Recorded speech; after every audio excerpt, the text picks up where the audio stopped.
Bonjour à tous et bienvenue, je suis Laetitia et vous écoutez l'essentiel.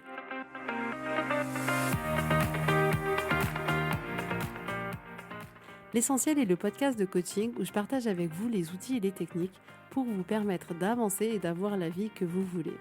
Je souhaite vraiment que ce podcast vous inspire et surtout vous encourage à passer à l'action. Vous pourrez retrouver toutes les notes de l'épisode sur www.laetitiamonaca.com. Pour ne rien louper, abonnez-vous au podcast sur la plateforme d'écoute que vous utilisez pour être tenu informé des nouveaux épisodes. Et pour finir, si vous avez aimé ce podcast ou tout simplement que vous pensez qu'il peut aider d'autres personnes, parlez-en autour de vous, ce serait super chouette. Et laissez-moi 5 étoiles et un petit mot sympa, ça m'aidera énormément à le faire découvrir et ça fait toujours plaisir. Voilà, je vous souhaite à tous une bonne écoute.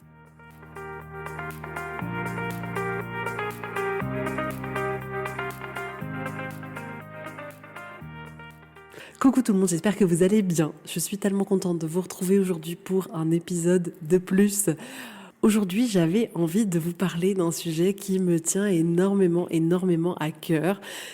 Dans toutes les femmes que j'ai eu le bonheur, le plaisir d'accompagner, j'ai aimé à chaque fois rencontrer une personnalité, rencontrer une femme unique et c'est tellement chouette de découvrir quelqu'un qui ne ressemble à personne d'autre. C'est comme pour moi un privilège, comme pour moi un cadeau et j'aime cette unicité que vous avez. Et je sais pas si vous avez remarqué, mais dans le monde dans lequel on vit aujourd'hui, c'est tellement encore plus vrai, mais on cherche tous à être comme les autres, à faire comme les autres. Et aujourd'hui, cet épisode, il a pour vocation d'être un hymne à notre unicité. Parce que, observez, si on regarde ne serait-ce que notre maison, on va souvent avoir tous la même maison parce qu'on regarde les mêmes comptes Instagram, les mêmes tendances déco, on s'inspire un peu, entre guillemets, tous au même endroit et on en vient à avoir des maisons, des intérieurs qui ressemblent à des magazines et qui sont absolument tous identiques.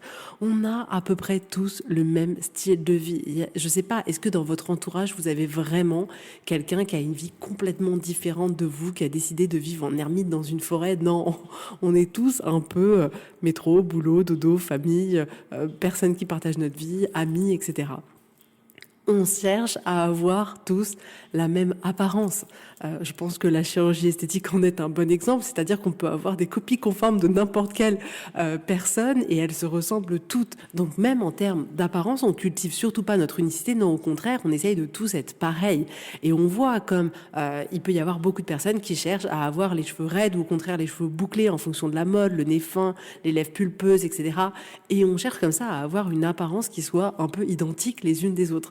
En termes de fringues, mais laissez-moi vous dire, là encore, si moi j'adore quand je regarde ma fille à la sortie du collège, genre ils ont tous les mêmes pompes, ils ont tous les mêmes pantalons, ils ont tous les mêmes sacs à dos, et on a fait pareil, on a toutes les Converse, les Heatpack, les Doc Martens, on avait les trucs à notre époque, mais il y a comme OK, en fait, on est tous habillés pareil quoi. Et on voit comme ça peut être difficile de sortir un peu du lot et dire wow, en fait moi j'adore les trucs un peu extravagants, mais je sais pas ce qu'on va penser de moi. Donc, je sais pas, je vais rester sur le basique, un petit jean, un petit t-shirt, on va essayer de pas trop faire de vagues. Même dans notre nourriture, on est tous pareils, donc on va suivre un peu les tendances. Alors là, mon mari, il est tellement bon pour ça, ok, là je fais paléo, moi c'est bon, j'arrête de manger du gluten, etc.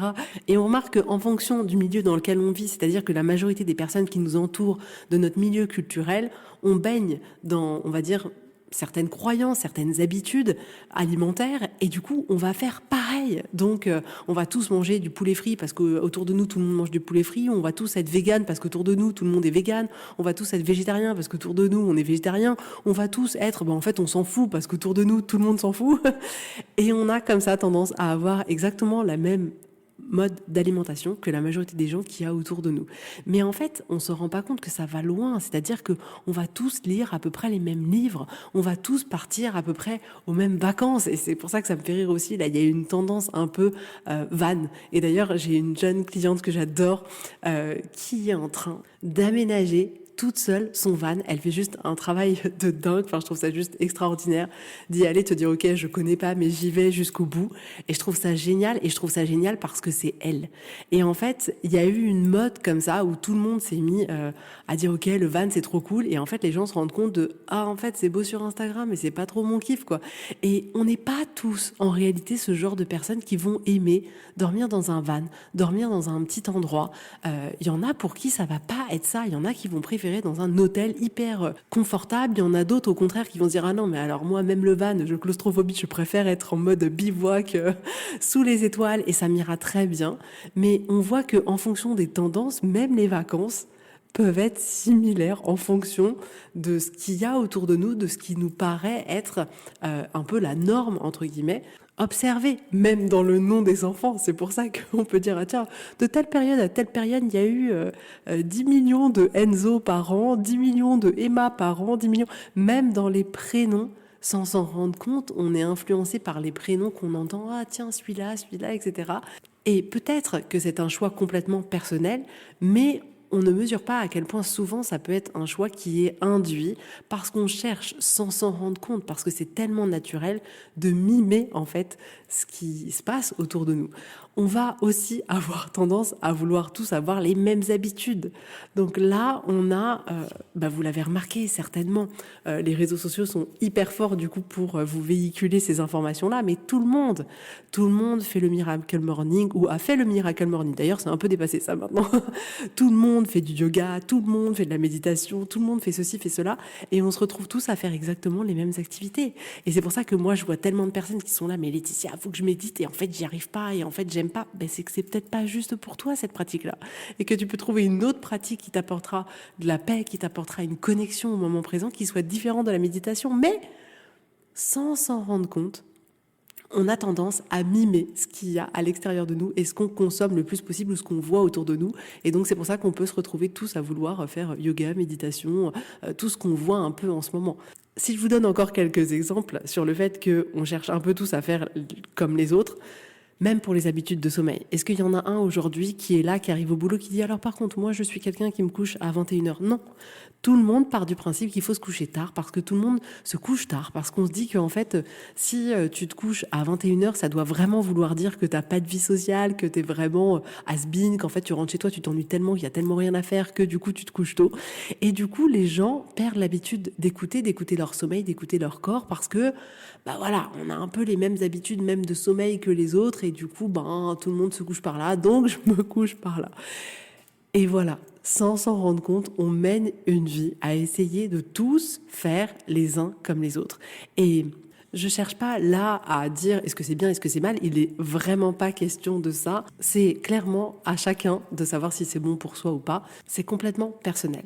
Bref, ce qui est important de voir, c'est que on mesure que très peu, qu'on a tendance à se copier les uns sur les autres. On a souvent presque l'impression inverse, c'est-à-dire qu'on est convaincu qu'on fait du nous. Mais ouais, cet intérieur c'est moi, là ça c'est moi, là ça c'est moi. Et c'est pour ça que j'essaye de planter cette petite graine aujourd'hui, parce que en plantant cette petite graine, peut-être certains vont réaliser que c'est complètement eux, et certains peut-être vont au contraire se dire ouh, j'avoue, est-ce que c'est vraiment moi ou pas? Parce que ce qui est certain, comme je vous l'évoquais rapidement tout à l'heure, on sous-estime le besoin pour un être humain d'appartenir à un groupe. Et pour appartenir à un groupe, on a tendance à vouloir ressembler au groupe. C'est inévitable, c'est humain, c'est génétique, c'est dans notre ADN. Donc, on sous-estime ce caractère-là. Qu'est-ce qui est vraiment nous? Si on était en dehors de ce groupe, qu'est-ce qu'on ferait réellement? Et d'ailleurs, c'est hyper simple. Si vous prenez la personne que vous êtes aujourd'hui et on vous met, je sais pas moi, imaginons à Bali, vraiment dans une ville assez éloignée quand même de la grande ville, dans un cadre hyper naturel, est-ce que vous auriez la même déco que vous avez chez vous aujourd'hui? Est-ce que vous auriez les mêmes habitudes? Non, tout serait complètement différent. La manière de vous habiller, ce que vous avez à l'intérieur de votre maison, ce que vous mangez, les lectures que vous avez, tout, absolument tout, vos habitudes seraient différentes. Donc, on voit comme l'environnement dans lequel on est a un impact juste énorme sur notre vie et c'est juste humain.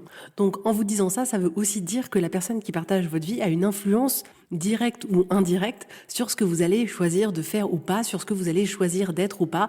Si vous partagez votre vie avec quelqu'un qui vous trouve vraiment beaucoup plus séduisante, si vous êtes maquillée tout le temps en talons, vous serez peut-être tout le temps en talons et maquillée alors que c'est peut-être pas vous. Mais clairement, l'environnement qu'il y a tout autour de nous, de manière directe ou indirecte, a une influence sur nous. Donc on va avoir cet effet de ok, on veut appartenir au groupe qui nous entoure en majorité et du coup on a comme ça beaucoup de choses qui sont similaires. Et vous l'aurez compris, quand je dis groupe, ça peut être le groupe que vous fermez avec la personne qui partage votre vie, le groupe qui vous entoure avec finalement votre cercle d'amis, de collègues, de boulot. Ça peut être le groupe de tout ce que vous consommez sur les réseaux sociaux, sur les lectures, sur les magazines. Ça peut aussi être le groupe de votre famille, en fait, de ce qu'on vous a inculqué, etc.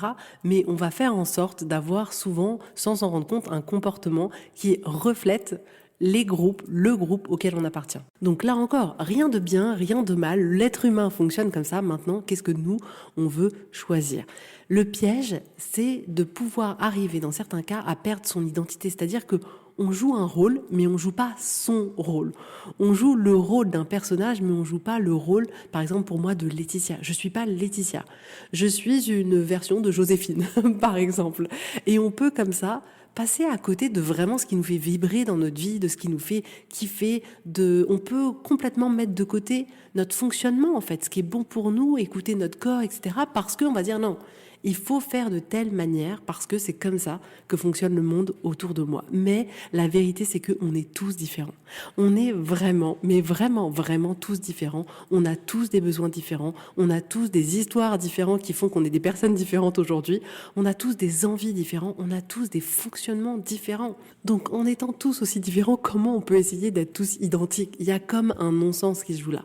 Et en fait, en ce moment, je m'intéresse énormément au human design et c'est très, très intéressant. D'ailleurs, je vais essayer de voir si je peux pas faire en sorte d'avoir quelqu'un qui est une experte dans ce domaine-là, qu'elle puisse venir sur le podcast pour vous parler de ce que c'est le human design. Donc, je vais essayer de faire ça parce que ce serait vraiment super chouette. Et le human design nous montre à quel point on est tous hyper différents. Et c'est un magnifique outil pour arriver à se comprendre, à comprendre ses fonctionnements. Et moi, ça m'a appris énormément. Si je vous donne juste un exemple, alors moi en Human Design, je suis un générateur, mais enfin, il y a tellement de précision à avoir sur le profil, l'autorité, bref, il y a beaucoup de choses qui sont très intéressantes. Et moi, je me suis rendu compte en regardant mon design que j'étais quelqu'un qui avait besoin, quand je dois choisir quelque chose dans ma vie, d'avoir 2 choix possibles. C'est-à-dire que si vous me dites « Ok Laetitia, on mange quoi ce soir ?» Je suis là, j'en sais rien. Si on dit « Tu veux aller dans quel resto ?» Je vais dire « Mais j'en sais rien. » Si on dit « Mais tu veux partir où pendant les vacances ?» Je vais dire « Mais j'en sais rien. » Et en fait, moi, avec mon profil, j'ai besoin qu'on me propose 2 choix. Si on me dit « Ok Laetitia, c'est italien ou c'est chinois ?» Je saurais répondre facilement. Forcément, je veux dire italien, c'est les origines. Si on me dit « Ok, tu veux partir en vacances à tel endroit ou à tel endroit ?» Je saurais choisir facilement. Mais si l'étendue des choix possibles devant moi sont là, c'est hyper compliqué. Je suis complètement perdue. Ça me demande une énergie de dingue. C'est complètement fou. Et donc, en m'intéressant au design, je me suis rendu compte que mon mari, qui n'est pas du tout générateur du tout, a aussi ça dans son design. C'est-à-dire qu'il a besoin qu'on lui donne 2 choix. Alors là, du coup, vous imaginez que la compatibilité dans notre couple, sur ce point-là, on pourrait croire qu'on est compatible, mais pas tellement, parce que finalement, moi, j'attends qu'il me propose 2 choix, et lui, il attend que je lui propose 2 choix. Mais du coup, c'est tellement intéressant à savoir, et on a besoin d'aller voir justement et d'accepter ces spécificités qu'on a chacun en tant qu'individu. Donc voilà, petit aparté, parce que le human design permet d'aller se connaître vraiment un peu plus. Et pourquoi je vous fais aussi cet épisode-là justement et que je vous parle du human design ? Parce que, comme je vous le disais, c'est maintenant un outil que j'essaye d'utiliser avec les femmes que j'accompagne parce qu'on est toutes tellement uniques et le développement personnel parfois peut avoir tendance à nous faire croire qu'en fait il y a une seule manière de faire, une seule manière qui fonctionnerait, qu'il faut tous marcher à la volonté, à la motivation. Et quand on connaît le human design, on se rend compte que c'est un moteur qui n'existe pas pour tout le monde, mais que les autres ont un autre moteur et c'est tellement intéressant de le savoir pour pouvoir aller utiliser ce moteur-là et pas essayer, entre guillemets, de faire comme tout le monde. Et je trouve ça hyper intéressant parce qu'en fait, il y a des personnes qui peuvent en arriver à vraiment se dire, en fait, il y a un truc qui va pas chez moi, mais en fait, moi, j'arrive pas à être disciplinée, etc. Et on s'en veut de quelque chose alors qu'on n'est juste pas une personne qui fonctionne de cette manière-là. C'est vraiment comme si on essayait de faire fonctionner une voiture diesel avec de l'essence sans plomb 95. Ça ne marche pas. Et c'est pour ça que je trouve ça tellement riche d'aller vraiment savoir qui on est, comment on fonctionne. Moi, j'ai toujours cru avec cette histoire de choix que j'avais un problème, quoi. Genre, la nana, elle sait pas choisir. Non, c'est juste que si tu me donnes plein de choix, moi, je peux pas choisir. Tu me donnes 2 choix, je sais très bien choisir et choisir hyper rapidement. N'empêche que accepter cette part-là de moi, ça m'a permis aussi d'arrêter de me juger, d'arrêter de me dire, mais en fait, il y a un truc qui va pas chez toi, Letty. Les gens, ils arrivent, quand ils sont au restaurant, ils arrivent à choisir hyper rapidement leur plat. Moi, il y a 20 plats, mais purée, je mets 20 fois plus de temps que n'importe qui parce que j'ai pas juste 2 choix possibles. Et effectivement, si on va dans un resto un peu plus gastro où là, il y a plus que 3 ou 4 choix, vous savez, en entrée, en plat et en dessert, là, bizarrement, c'est hyper facile pour moi de choisir. Donc, en sachant ça, c'est tellement un outil puissant pour accepter juste qui on est. Et je le vois trop souvent dans des femmes qui sont venues en accompagnement, justement, qui disaient, mais voilà, moi j'ai suivi les formations, j'ai fait ceci, j'ai fait cela, et en fait, j'y arrive pas parce que ça respectait simplement pas qui elles étaient, leur unicité, leur fonctionnement. Donc je vous assure, on a tout à y gagner à vraiment aller se connaître profondément. Vraiment, vraiment, vraiment. Bref, on a comme ça tous tendance, tous, moi y compris, à chercher à faire comme les autres. Et ça ne veut pas dire que systématiquement, on ne fait jamais du nous. Ça ne veut pas dire qu'à chaque fois, on est dans un rôle. Ça ne veut pas dire qu'à chaque fois, on fait des choix qui ne nous ressemblent pas. Il y a des fois où il y a des domaines dans lesquels on sera très fort pour s'écouter soi et faire vraiment du soi. Et il y a d'autres domaines dans lesquels, finalement, on va suivre les autres, suivre la tendance, sans même s'en rendre compte. Et aujourd'hui, mon objectif pour vous, c'est vraiment de vous encourager à être vous le plus possible et à être fier de qui vous êtes, à être fier de votre unicité. J'ai envie vraiment que vous vous écoutiez vous et pas uniquement les autres, pas uniquement les tendances, pas uniquement les magazines, pas uniquement les réseaux sociaux, mais bien vous. Qu'est-ce qui vibre au fond de vous? Qu'est-ce qui est vous? Qu'est-ce qui vous fait envie? Qu'est-ce qui vous parle à vous? J'aimerais pour vous et j'aimerais d'ailleurs pour nous tous, nous toutes, qu'on sorte de cette uniformité qui parfois, moi, me fait flipper, c'est-à-dire on est tous pareils, quoi, et qu'on aille vraiment vers notre unicité sur ce qui fait qu'on est nous et qu'on n'est pas quelqu'un d'autre. Et je suis convaincue que quand on entame ce chemin-là, on réaccède bien plus facilement au bonheur et à bien plus de satisfaction. Mais la méditation, c'est pas fait pour tout le monde. Le Miracle Morning, c'est pas fait pour tout le monde. Les pantalons slim, si on parle même de la mode, on voit, en fonction de notre morphologie, des textures des tissus qu'on aime porter, etc., on n'a pas tous vocation à être habillés pareil. Et je trouve ça vraiment chouette de pouvoir s'habiller d'une manière où on se sent belle, d'une manière où on se sent à l'aise dans nos vêtements et pas boudiné, qu'on puisse vraiment avoir une apparence extérieure qui est juste nous. De la même manière que sur la manière de choisir, il y en a qui ont besoin d'avoir tous les champs possibles devant eux et qu'on ne restreigne pas les choix et qu'on leur dise, bah voilà, qu'est-ce que tu veux manger et que la personne, elle puisse choisir parmi tout ce qui lui passe par la tête. Et d'autres personnes auront besoin qu'on leur propose 2 choix. On n'est pas tous faits pour vivre dans une tiny house, pour partir en van en vacances, pour aller faire du bivouac à la montagne. Non. De la même manière qu'on n'est pas tous faits pour être entrepreneurs, on n'est peut-être pas toutes faites pour être maman au foyer. On est chacun complètement différent et c'est super. Parfois, vous ferez un truc qui n'est pas forcément vous et ce sera OK.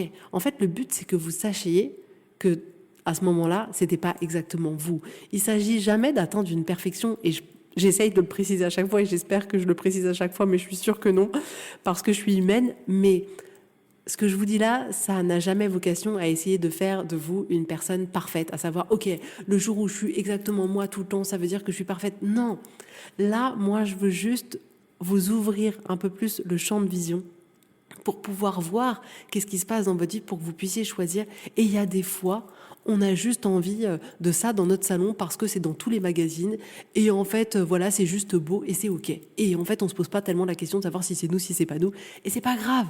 Il s'agit pas d'être 100% parfait tout le temps. Pas du tout, pas du tout, pas du tout. Donc, moi, je suis malgré tout convaincue que un moyen de vraiment s'épanouir, c'est d'être soi. Et c'est de faire du soi. Parce que déjà, quand on fait pas du nous, ça se voit. Il y a quelque chose qui cloche, mais tellement, tellement, tellement. Et quand vous allez faire du vous, ça va vous nourrir. Bien plus qu'en imitant quelqu'un d'autre ou quelque chose d'autre, d'ailleurs. Donc, J'ai envie de vous proposer aujourd'hui, si vous en avez envie, d'essayer rapidement de faire un petit audit de votre vie et de vous dire, ok, c'est quoi en tout cas les domaines où je suis sûre que c'est moi, où ce choix-là c'était tellement moi, où ce vêtement-là que j'ai acheté c'était tellement moi, où cette activité dans laquelle je me suis lancée c'est tellement moi. Juste au moins d'aller voir, même pas forcément les zones où c'est pas vous, mais déjà faites juste l'exercice d'aller voir ces endroits où c'est vous. Parce que ces endroits où c'est vous, pleinement, vous allez voir que c'est fluide. Quand c'est vous, c'est fluide. C'est souvent hyper naturel. C'est souvent, même si les gens y regardent pas, vous vous en fichez complètement. C'est-à-dire que si vous adorez dessiner, peu importe s'il y a quelqu'un qui vous regarde ou si vous ne vous regarde pas, si vous aimez ça juste pour vous, vous pouvez le faire chez vous. Vous n'avez pas forcément besoin d'être vu par quelqu'un, être dans un groupe où quelqu'un pourrait voir votre travail. Non, juste le fait de le faire pour vous, souvent c'est suffisant. Et quand on fait les choses en étant nous, c'est comme si ça nous ressourçait, ça nous apporte un sourire qui est juste incroyable. Donc, allez explorer ces domaines de votre vie où c'est vous. Et allez vraiment à la découverte de vos spécificités. Donc, comme je vous disais, il y a l'human design qui est hyper intéressant et j'essaierai d'inviter quelqu'un sur cette thématique-là.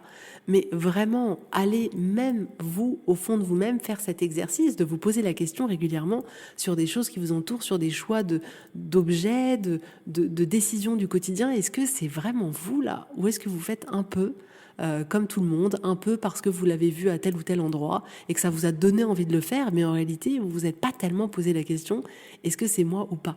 Et je me souviens que la première fois que j'ai emménagé avec Guillaume, il y a sa grand-mère qui est venue à la maison. Et donc nous, on était tout fiers. Premier appartement, complètement, totalement habillé de chez Ikea, de la tête aux pieds. Et elle est arrivée et ça l'a marquée. Elle dit mais il n'y a pas d'âme. Et en fait dans ces meubles il n'y a pas d'âme non plus. Et au départ je me souviens, je m'étais dit ouais enfin bon ça c'est parce que les personnes un peu âgées elles ont des goûts un peu plus old school. Et en fait avec le temps j'ai compris ce qu'elle voulait dire. Et c'est vrai qu'aujourd'hui j'aime avoir des meubles qui sont en bois et pas, mais en bois brut et pas des meubles qui sont en contreplaqué, en aggloméré où tout le monde aurait exactement les mêmes meubles.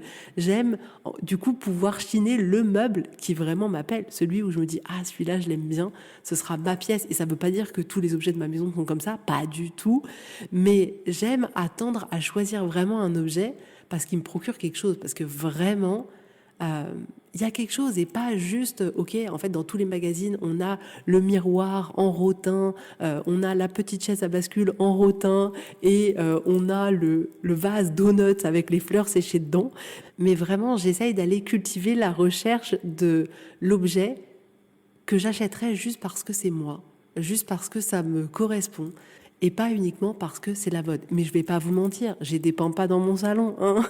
Il y en a dans tous les magazines déco et ben depuis quelque temps j'en ai dans mon salon. Voilà, il s'agit pas d'être parfait, mais juste aller cultiver votre unicité et vraiment du plus profond de vous-même jusqu'au plus extérieur de vous-même. De qui vous êtes, de ce qui vous fait vibrer, de ce que vous aimez, de ce que vous aimez comme type de lecture, vraiment vous parce que c'est vous, de la manière dont vous avez à prendre des décisions, d'aller observer vraiment quel besoin de sommeil vous avez, dans quel environnement vous vous sentez serein, vous vous sentez en paix, vous vous sentez en harmonie, d'aller vraiment regarder au fond de vous, d'aller aussi regarder ce que vous portez, ce que vous achetez, les décisions que vous preniez, les vacances que vous faites, etc., pour vraiment essayer d'aller vous reconnecter le plus possible à vous et à votre unicité. Et l'intérêt pour vous aujourd'hui, c'est, comme je vous le disais, plus on est soi, plus on sera inévitablement aligné et plus on va pouvoir s'épanouir. Plus on va pouvoir créer une vie qui a du sens. Parce que quand on fait des activités parce que waouh, j'ai trop envie de faire ça, ça me fait envie. Et pas juste, ok, tout le monde fait du yoga, mais je fais du yoga et en fait je me fais chier à chaque cours. Non, la vie, elle aura plus de sens et vous allez être un modèle et vous allez rayonner. Parce que quand on est nous, on est sur une autre fréquence qui fait qu'on rayonne, mais tellement. Apportez votre touche unique au monde. Vous êtes unique et on a clairement besoin de l'unicité de tout le monde.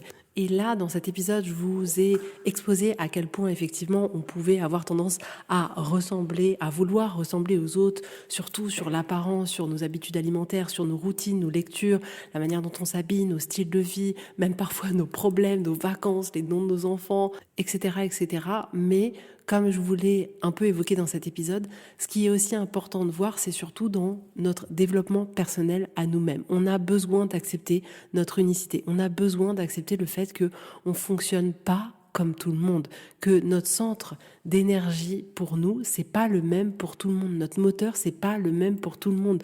Notre manière de prendre des décisions importantes dans notre vie, elle se fait pas de la même manière pour tout le monde. Et donc, n'ayez pas peur si vous avez l'impression que tiens, en fait, ça marche pour cette personne et ça marche pas pour vous.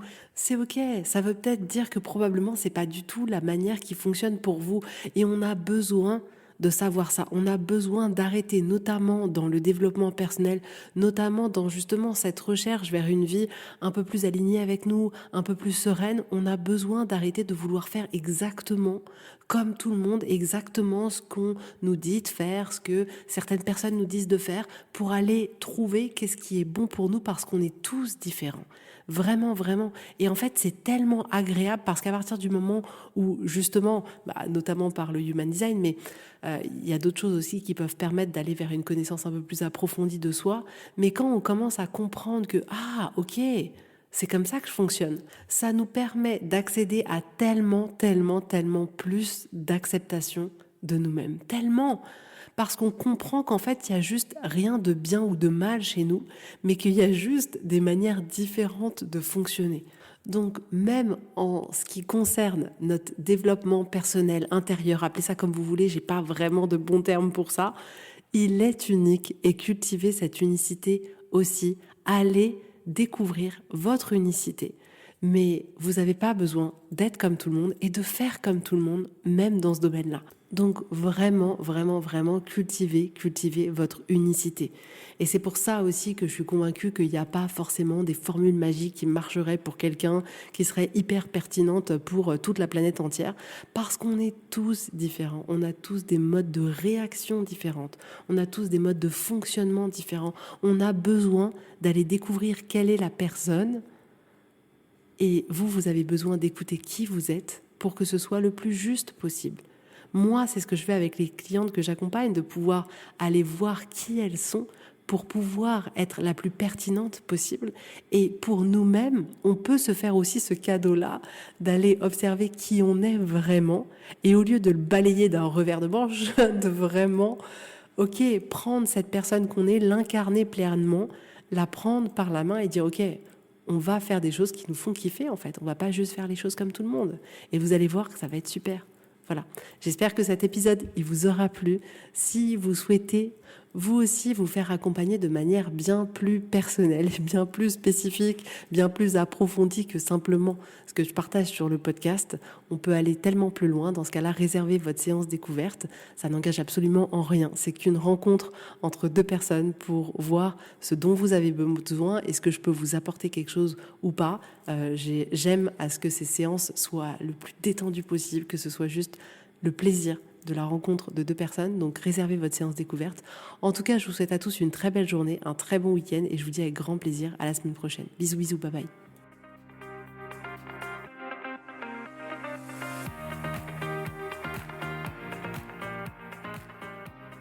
Donc si vous voulez aller plus loin, si vous sentez que vous êtes prête, que c'est le moment pour vous, que vous avez envie que les choses elles changent, que vraiment vous avez vraiment cette envie de vivre une transformation, d'aller plus loin, de mettre concrètement en application tout ce dont je parle dans ce podcast pour vraiment changer votre vie.